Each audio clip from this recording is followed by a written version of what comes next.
Digelarnya pelayanan kesehatan hewan di kantor Desa Sumber Arum oleh Dinas Pertanian dan Peternakan Kabupaten Pati dalam rangka program TMMD ke-111 Kodim 0718 Pati mendapat respon positif dari warga setempat karena dapat menambah wawasan.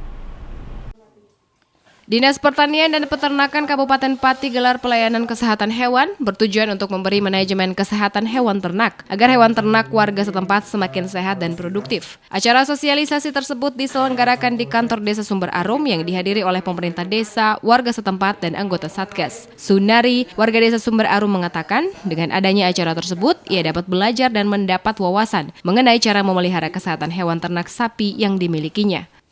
Acara sosialisasi tentang kesehatan hewan. Banyak ya. Dari TMMD juga banyak memberikan penjelasan, dari Bapak Kades juga banyak memberikan penjelasan, begitu juga dari dokter hewannya. Mudah-mudahan juga sering-sering ada ya, biar nanti masyarakat tumbuh ekonominya. Sunari berharap kegiatan seperti pelayanan kesehatan hewan ternak seringkali digelar agar dapat menambah wawasan warga setempat.